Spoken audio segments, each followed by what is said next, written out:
Good. We're ramping up election season in Coral Gables and Miami Shore, so we'll be knocking on doors. Al, come out and knock some doors with us. Yeah, I will do that. Ask me, I will. Yeah, that'd be great. This Saturday we're kicking it off. How did legislative week go? Oh, it's Florida. It just doesn't feel like that can ever be answered in a way that... Yeah. And Gordon? Hey, Gordon. The third, yeah. Yes, I knew. Everything good at Broward House? Oh yeah, it's great. It's been going great. And we're going to talk some opera tonight. Oh, I love opera. Like the Grand Ole Opera. Well, maybe. I'm ready for it. Well, welcome to Queer News Tonight, the world's first and only LGBTQ daily evening news. It's time to queer up the news. It is 7 p.m. Monday, March 15th, and we are literally out of the closet and into the headlines. So many of your important stories we are going to tell this evening on Queer News Tonight. The world's first live daily queer evening news show. Out of the closet and into the headlines on Q News Tonight. Thank you for joining Queer News Tonight. This is the world's first and only unedited live LGBTQ evening news show. Whatever happens, you will see it. This evening, we bring you the news of and perspectives representing the LGBTQ community from South Florida, America, and across our planet. I'm your anchor at Queer News Tonight, Al Ferguson, and tonight we welcome anchor Gordon Woodworth III. They identify as a pagan and is a genderqueer non-binary Gen Zer. They work for the nonprofit organization Broward House, a not-for-profit social services organization with nearly 30 years of providing services for our community impacted by HIV and other chronic health challenges. They are also now running an alt-space VR channel called Pagans in Virtual Reality. Good evening, Gordon. Thanks, Alan. I'd like to say very early happy solstice or happy equinox. It's on Saturday. Equinox, alrighty. And this is anchor Eddie Marti Kring. He currently serves as the field and community organizer for SAVE, Safeguarding American Values for Everyone, South Florida's longest serving LGBTQ rights advocacy organization. He is also working to end homelessness for LGBTQ homeless youth. Good evening, Eddie. Hey, Al, thanks for having me. Well, tonight we begin with the queer headlines. The LGBTQ community in South Florida and across America is diverse. Our community across the world is vast, and here are the bullet points of the queer news for today, Monday, March 15th. Let's begin by queering up religion. The Vatican says no gays, and it will not bless same-sex unions, calling LGBTQ a sin. The Vatican said today that the Catholic Church would not bless same-sex unions in a combative statement approved by Pope Francis that threatens to widen the chasm between the Church and much of the LGBTQ community. Explaining their decision in a lengthy note on Monday, the Holy See referred to the same-sex unions as a choice, described them as sinful, and said they cannot be recognized as objectively ordered to God's plans. The stance is certain to disappoint millions of gay and lesbian Catholics around the world.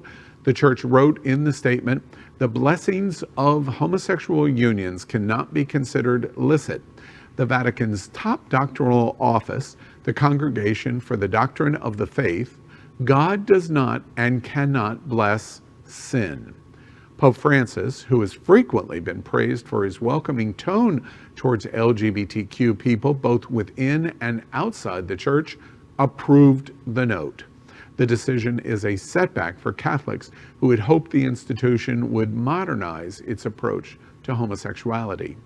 Dozens of countries, including many in Western Europe, have legalized same-sex marriages, and the Church's reticence to embrace LGBTQ people has long held the potential to alienate it from younger followers.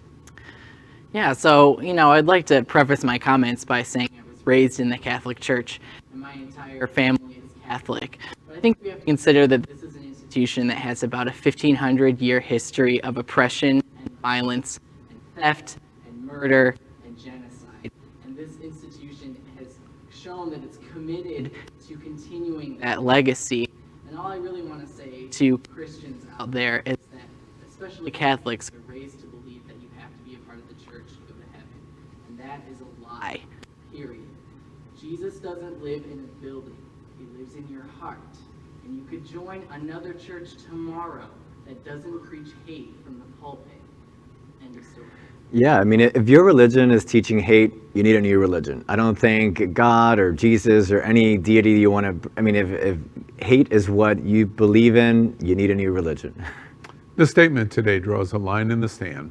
There was high hopes that this new pope, not so new now actually, but that the new pope would be different than the Polish pope that came before him, and that there would be a new attitude and new dialogue with the LGBTQ community.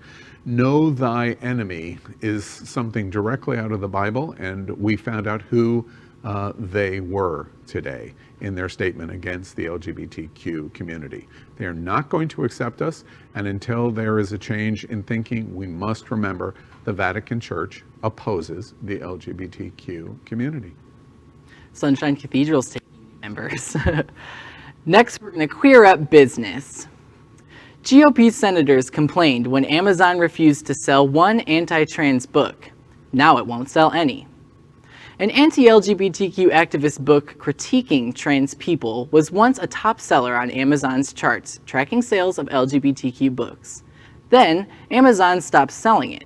The author argued that the mega corporation had erased his book by deciding not to offer it, and this caught the attention of 4 conservative U.S. senators.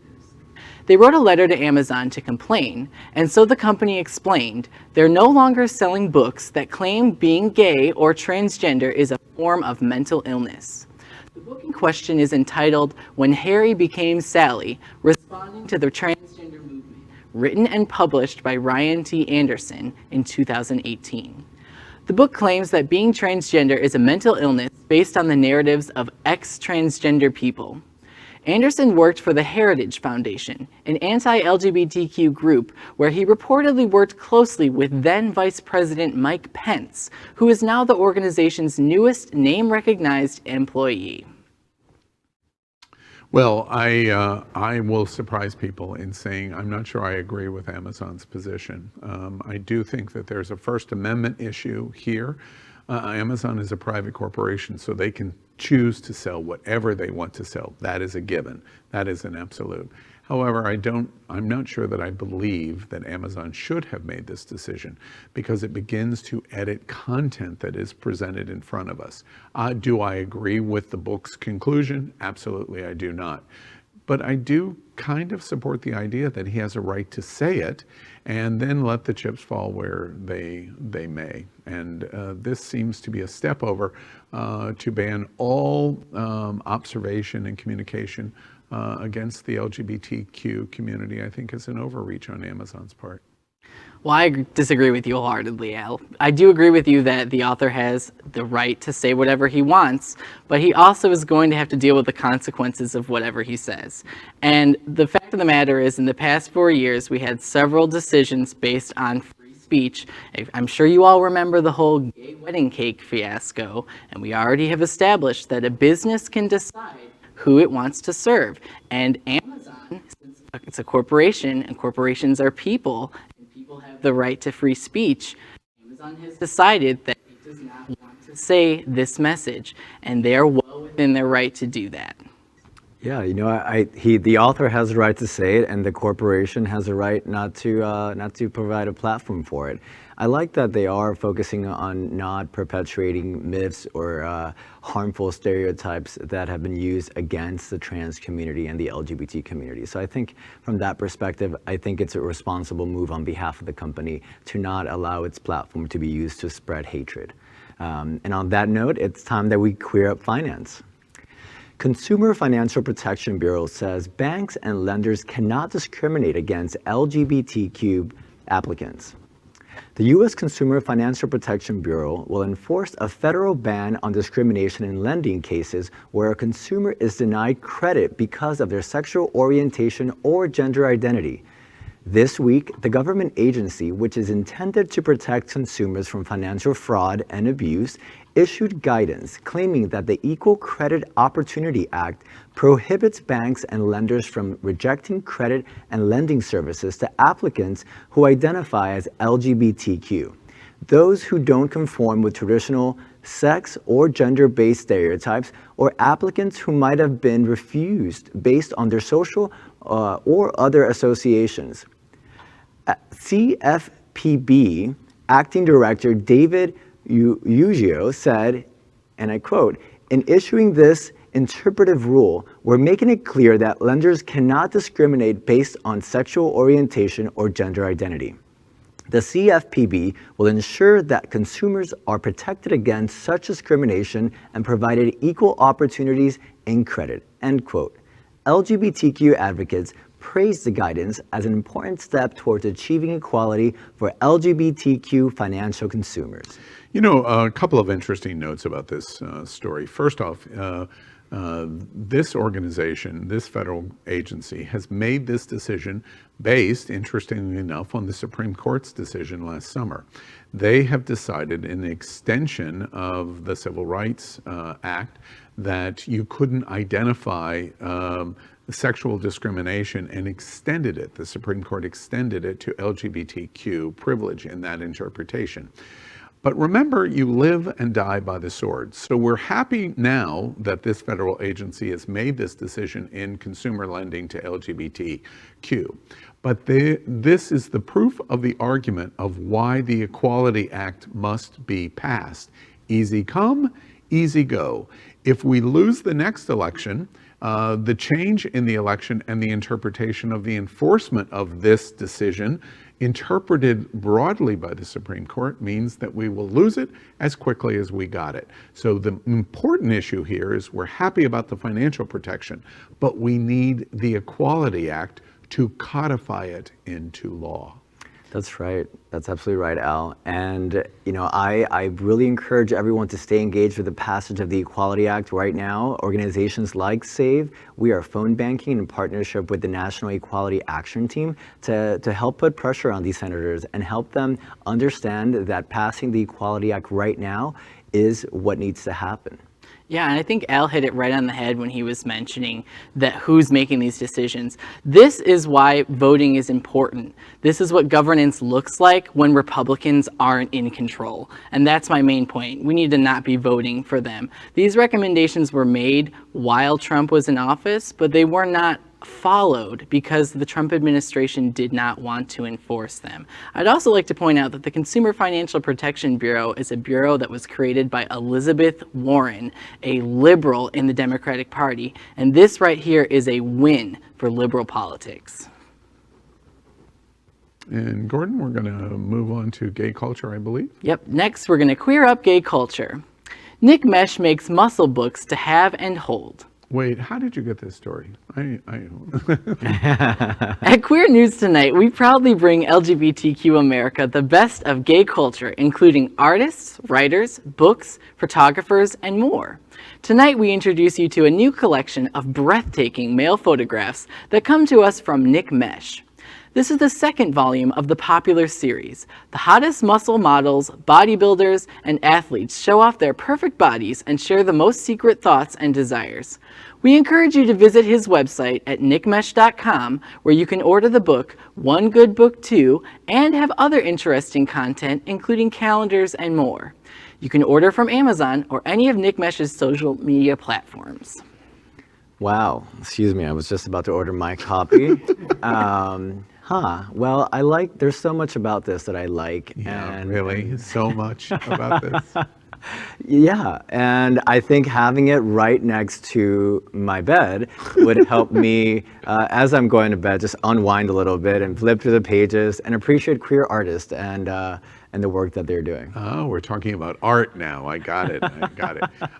It's interesting. I wasn't aware of Nick Mesh, and I wasn't aware of the first book, but in looking at this story today, I went to his website. I highly do, seriously recommend you go to nickmesh.com. There's lots of interesting content. Of course, this is titillating in terms of his photography, but he has lots of interesting content.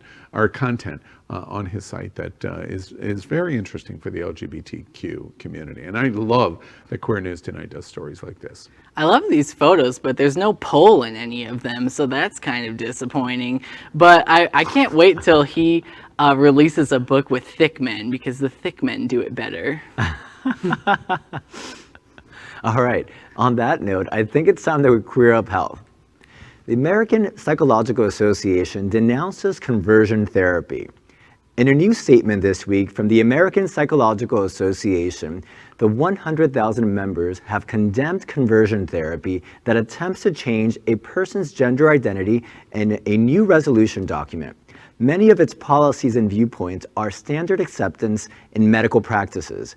In the 7-page document, the organization details its stance on the LGBTQ+ practice, on the anti-LGBTQ+ practice, and why it shouldn't be conducted.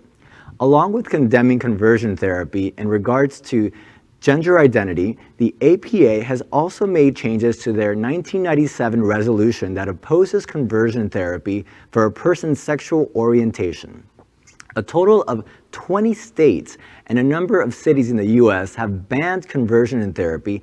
It was revealed in a recent study by the Trevor Project that LGBTQ+ youth who underwent conversion therapy were more than twice as likely to report having attempted suicide.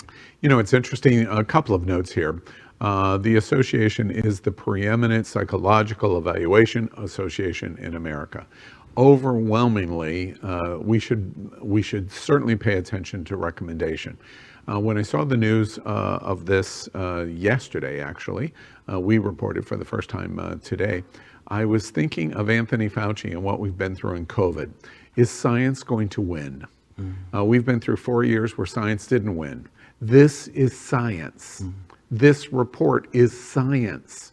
So all of the really extreme attitudes that are discriminatory, that are anti-LGBT, are not based in science. And that's what the largest psychological association in America has now told us flatly, and have been arguing it for more than 20 years.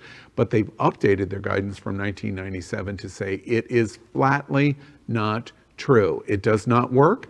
And then the new study goes on to prove if you implement it, we create a situation for those people that go into conversion therapy programs being twice as likely to attempt committing suicide. It's science. Follow the science.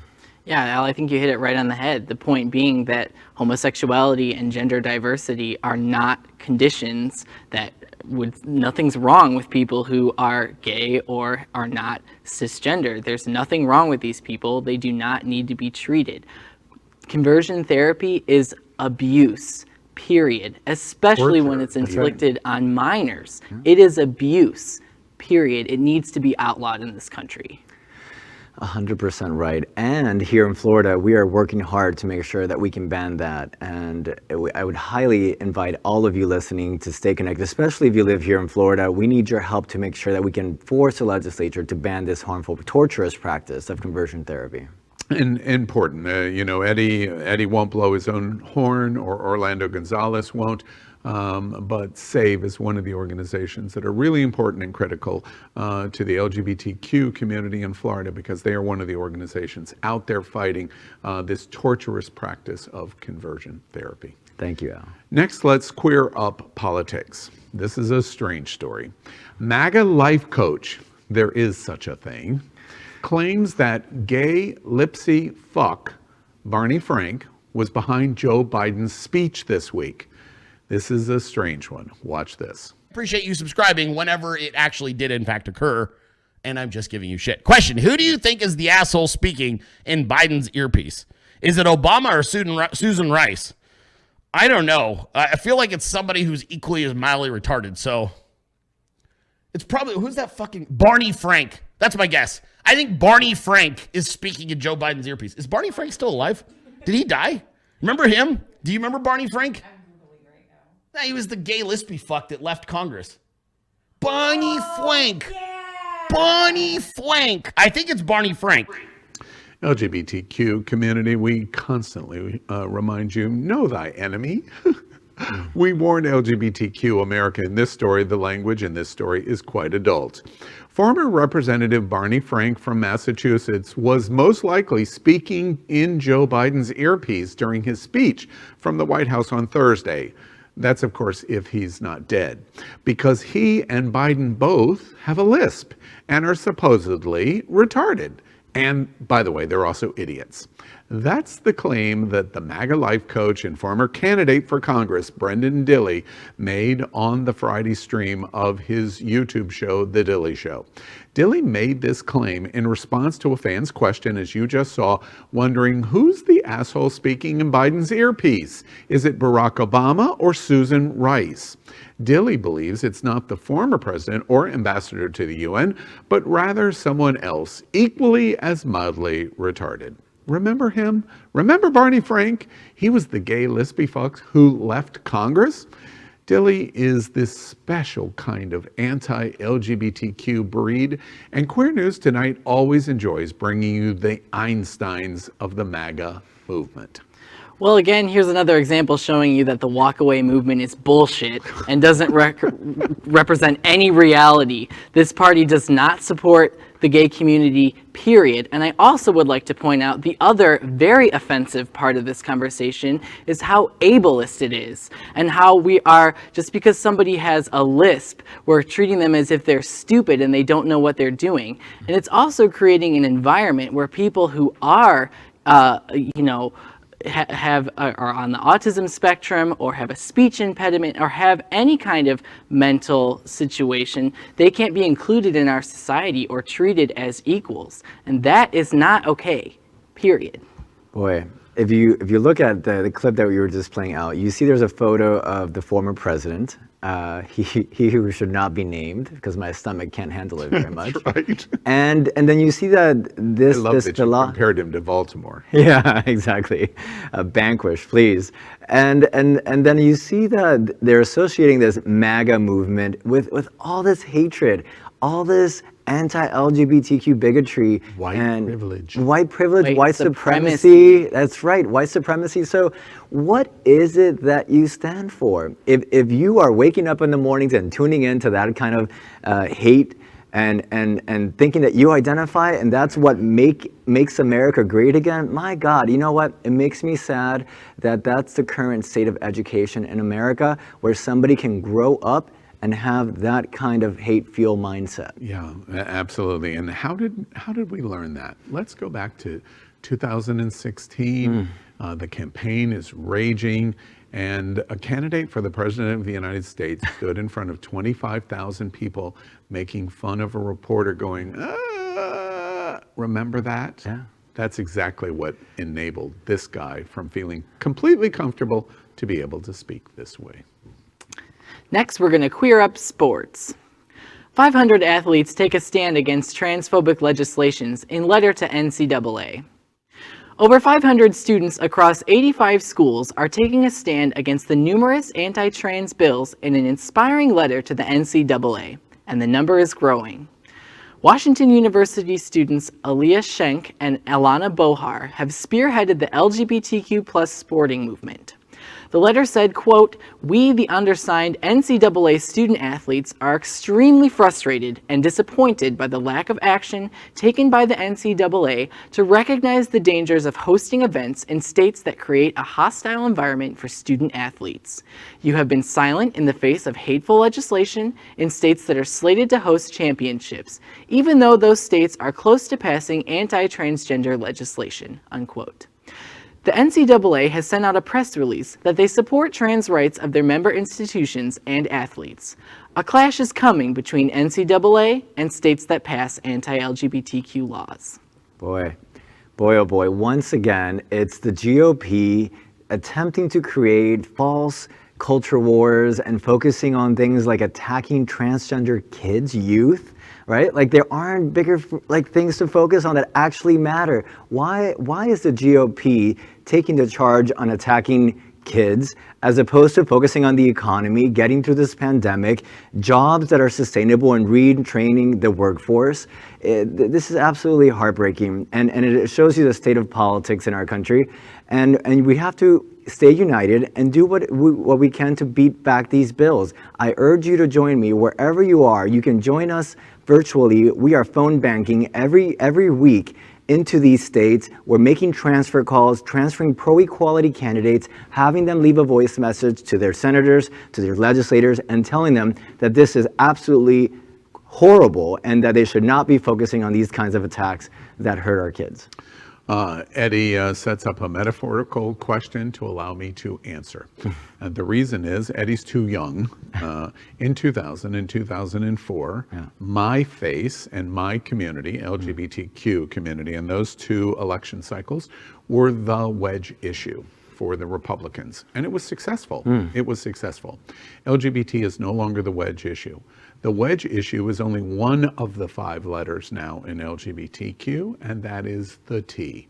The question first is L, G, B, and Q going to stand up for the T in our community? Second, the issue here is it's not only an oncoming war and clash between the NCAA and the states, it's an oncoming war and clash between these states that are doing this. About 108 laws like this are being proposed around the state, around the nation. The coming clash is not only among the schools, NCAA, etc., but it's between the federal government and the state government. The Supreme Court has ruled what they ruled last summer. The Equality Act is on the horizon, and these states are going to be checkmated because of the federal government under Biden administration leadership and the Equality Act, of which the Supreme Court has already said is an extension of the equality actions that were taken in the 1960s. These states are going to be limited. It doesn't stop them, however, from trying to make it the political wedge issue of 22 in the midterms and 24 for the president. The question will be, in our community, will the L and the G and the B and the Q fall for it, or will we stand up for the T? We're not sure yet. Yeah, I think you hit it again right on the head, Al. And I just want to point out, I don't see a difference between this issue and when Billie Jean King wanted to play a game of tennis against a man. We were excluding women, and now we're excluding trans people, or we always have. And I just want to point out that the Republican Party is making this culture war a thing because they don't have any real policy to put forward.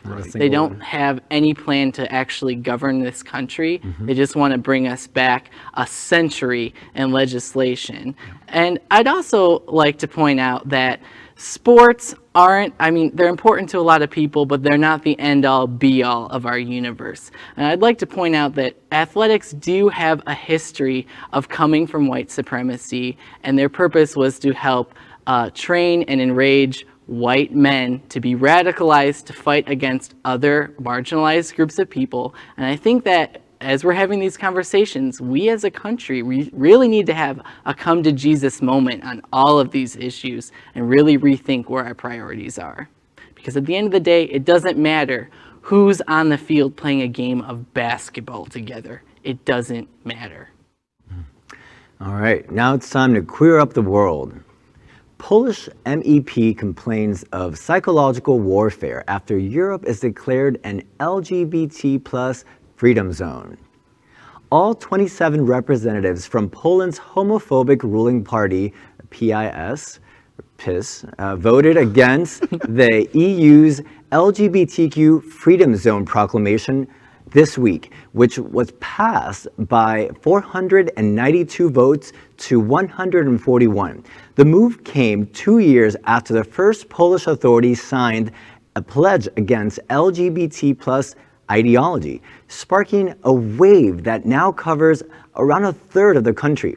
The PIS Parliament members, Chairman Jacek Saryusz-Wolski, I can't even pronounce his name, said And I quote, "No one is bothered about the fact that the LGBT free zones are based on fake news. The EU is combating disinformation while permitting it at the same time. The message based on falsehoods has been confirmed by polls in the European Parliament. This is partially a cynical move, but also an element of psychological warfare to dishearten their opponent. An undeclared war is raging within the European Parliament," end quote. The MEP went on to claim this false narrative has been strengthened by MEPs from the Polish opposition and used by the EU as a form of psychological warfare against Poland. You know, it's a hilarious response. First off, the European Union is overwhelmingly telling Poland and Hungary, you will not be able to discriminate against LGBT people in your country, or you will be punitively harmed, and especially financially. That's why Poland all of a sudden, from the MEP and the PIS party, says, no, this is all fake news. First off, why would they choose that phrase? Because they've learned that that phrase works. Because they watched their leader-in-chief that happened to be in the United States for 4 years watch the lie. That's what they're doing, which is my second point. It's hilarious that they're saying, no, there's no LGBTQ free zones. We're not trying to minimize pride parades or any identification of LGBT or claiming everything is LGBTQ propaganda, so therefore you can't fly a rainbow flag. That's all fake news. Hilarious and stupid if you think we're stupid. And that's what the European Union overwhelmingly voted to say. Poland, Hungary, you're just like the trans states in the United States that are trying to make these moves on the cultural war. You are going to lose because Europe is going to take money away to punish you. Yeah, I think that it's really great that this particular politician's party is called PIS, because I can't think of a better name for that party.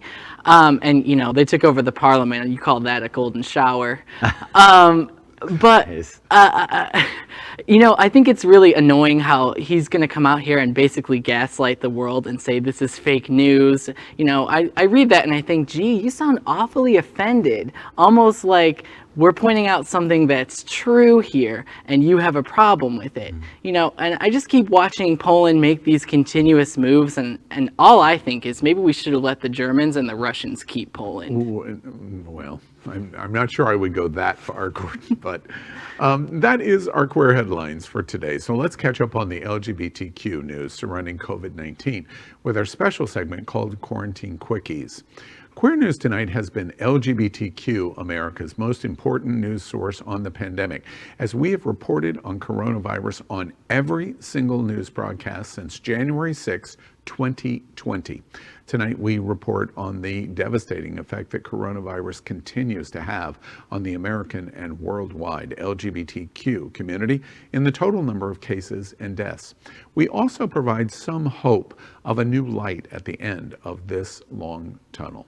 As of tonight, more than 2,107,000 LGBTQ Americans have contracted COVID-19, and more than 38,300 LGBTQ Americans have died from coronavirus. As of today, however, the light at the end of the tunnel is that there is more than 109 million doses that have been administered in the United States. So let's queer up Quarantine Quickies. Hundreds have been arrested as the gayest place on planet Earth is overrun for spring break during this pandemic. Watch this. Law enforcement from multiple agencies spread across South Beach Saturday after a wild Friday night. From one street to the next, large crowds getting out of control and quickly forcing officers to use force and in some cases pepper balls to break up the aggressive gathering along 8th Street and Ocean Drive. 2 officers injured in the making. Well, the mayor of Miami Beach said hundreds of people were arrested over the weekend. At least 2 police officers were injured. as thousands of spring breakers flocked to the popular South Florida destination, ignoring COVID-19 safety protocols.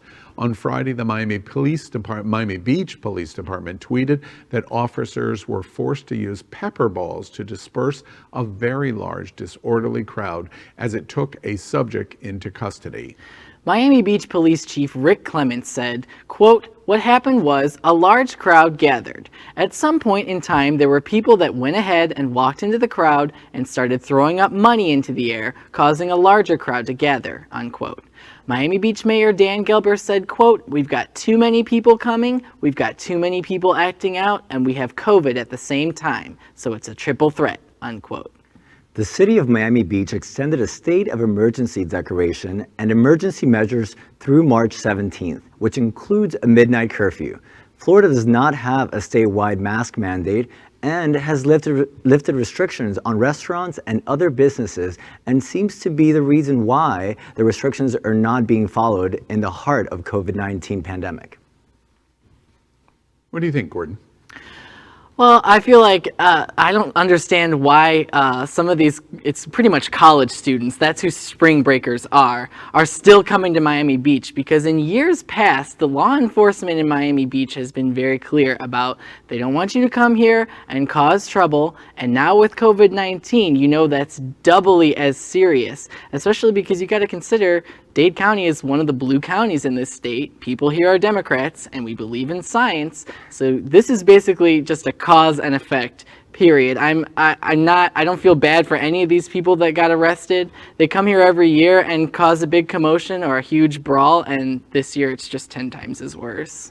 Yeah, look, Miami Beach is home for me, and I applaud the efforts of Mayor Gilbert and the commission to keep our community safe. It's kind of escapes me how you go somewhere and you act a fool. I mean, you don't act that way at home. If your parents or your family saw you behaving in that way, they'd have a cow. So you come over to the city, somebody else's home, and instead of respecting it, in light that we are still in a pandemic, you cause a ruckus, and it's absolutely disorderly.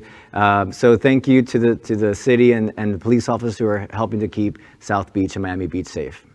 You know, I'm conflicted. And I'm conflicted because these businesses in Miami Beach, in South Beach, Fort Lauderdale, etc., bars, restaurants, shops, etc., they've endured a horrendous 12 months. So I understand the needs that they have financially to try to have some reasonable business. So I'm conflicted over those issues.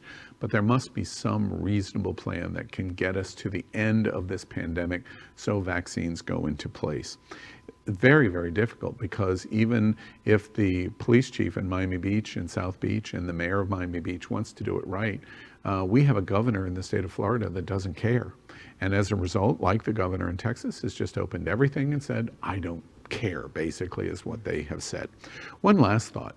These people that are here have flown down on $49 flights round trip to Miami. Who is not going to come to Miami or Fort Lauderdale for $49 round trip?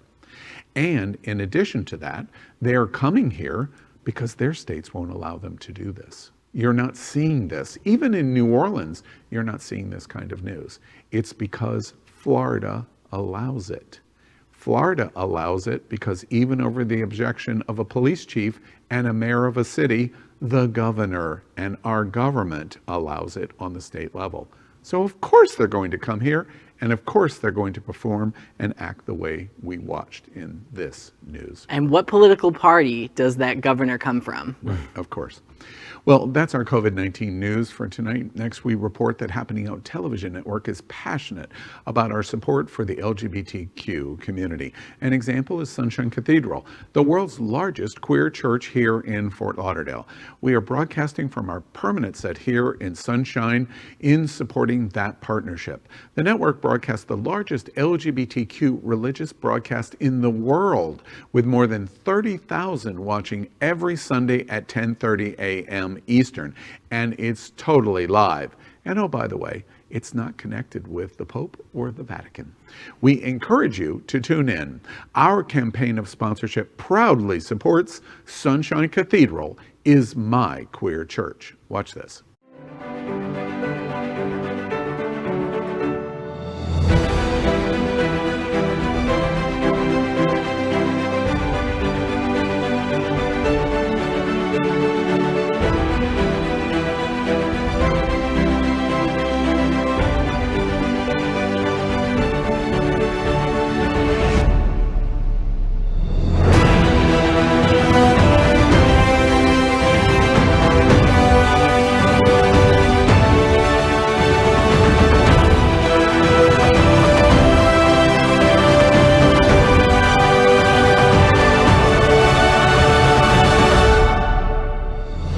Hi, I'm Dr. Stephen Evans. I am the editor-in-chief and publisher of Outclick magazine, and Sunshine Cathedral is my queer church.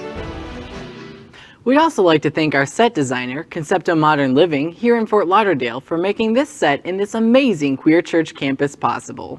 Finally, we thank Queer News Tonight's hotel sponsor, Best Western I-95 Fort Lauderdale. This is the closest and best choice to the famous Wilton Drive and our host and guest stay at this LGBTQ ally partner. We encourage you to stay here when visiting South Florida. Well, next up, Queer News Tonight is proud to support our local nonprofit art and cultural organizations.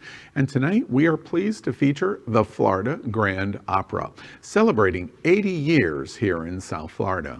Joining us tonight is Susan DANIS. She is the General Director and CEO of the Florida Grand Opera since 2012, having produced internationally acclaimed operas, increased the focus on the presentation of 20th and 21st century work, launched the Made for Miami / Built for Broward series, developed award-winning education and engagement programs, and expanded the size of Studio Artist program by 30%. Their community conversation series will explore the connections between opera, literature, religion, politics, and humanities.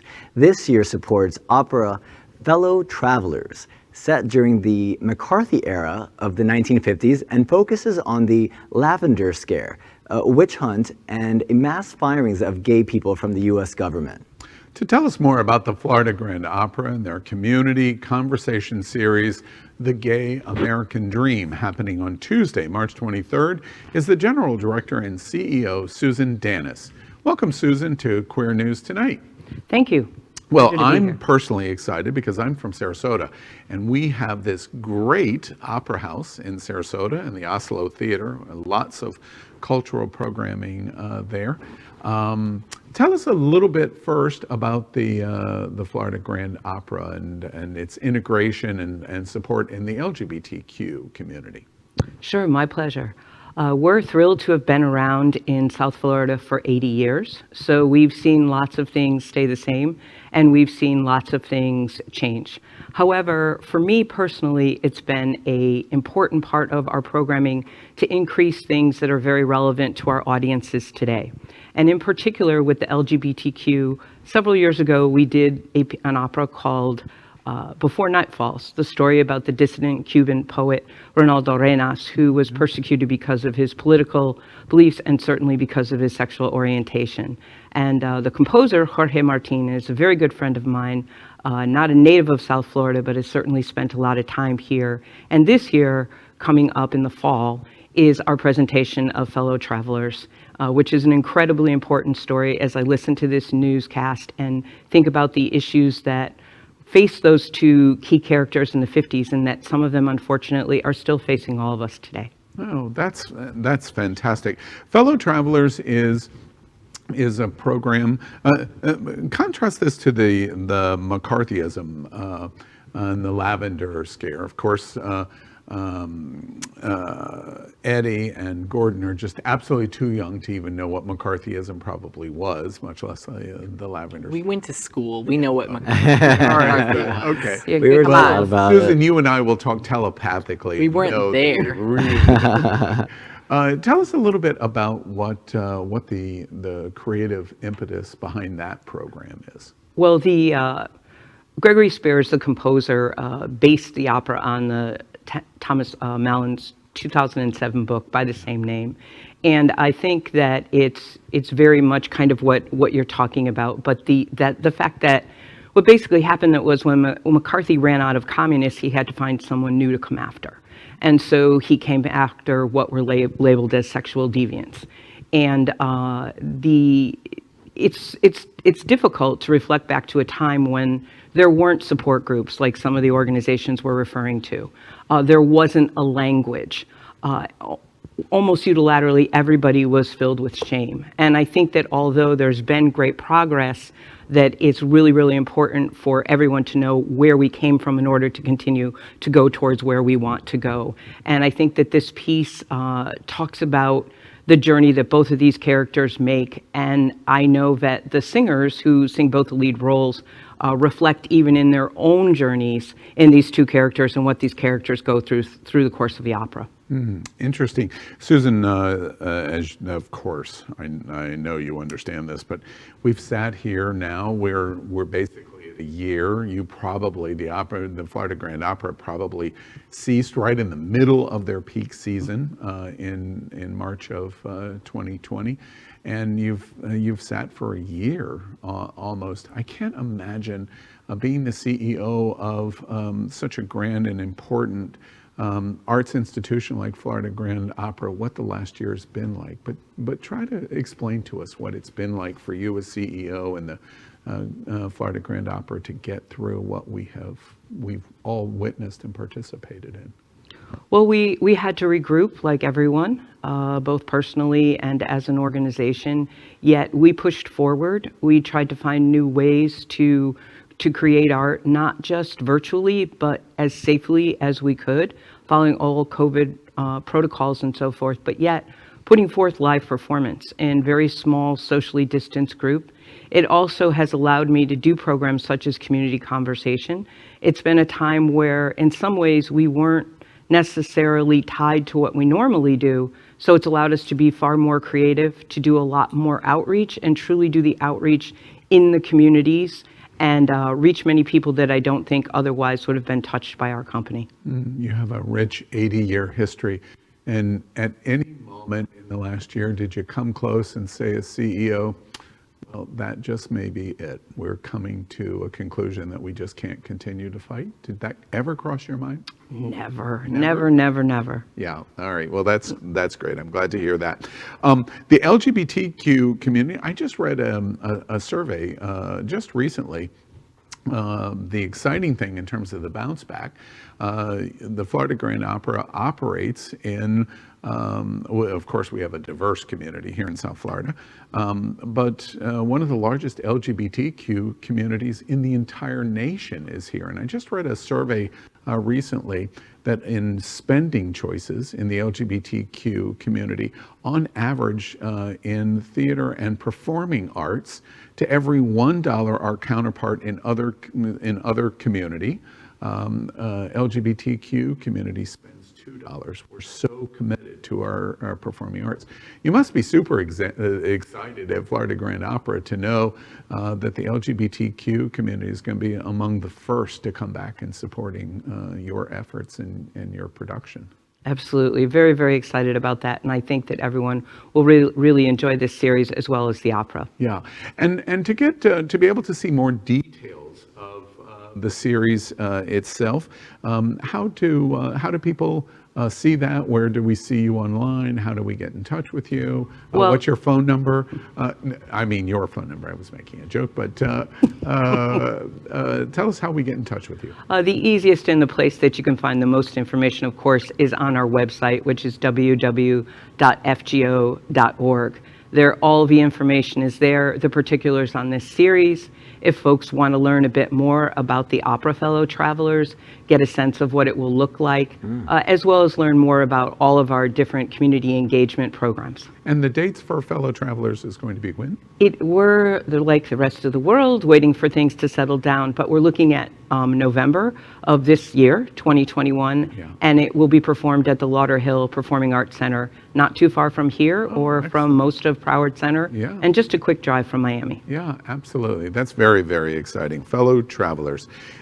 Susan, we are thrilled you're here with us. We are all chomping at the bit. I know you're the CEO of the Florida Grand Opera and you want things to come back.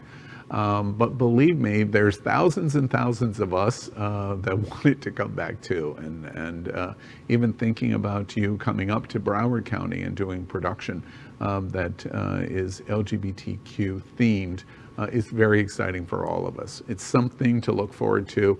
Get that vaccine, have things come back to normal, and come to the Florida Grand Opera in November and other productions that you're going to be doing. Thank you.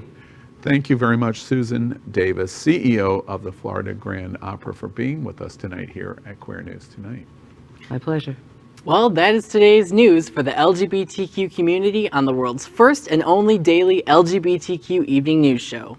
Is our community important to you? Then help us by liking and subscribing. Ring the bell for updates, share this news. We are the only LGBTQ television live video news in the world that is out of the closet and into the headlines. We need your support.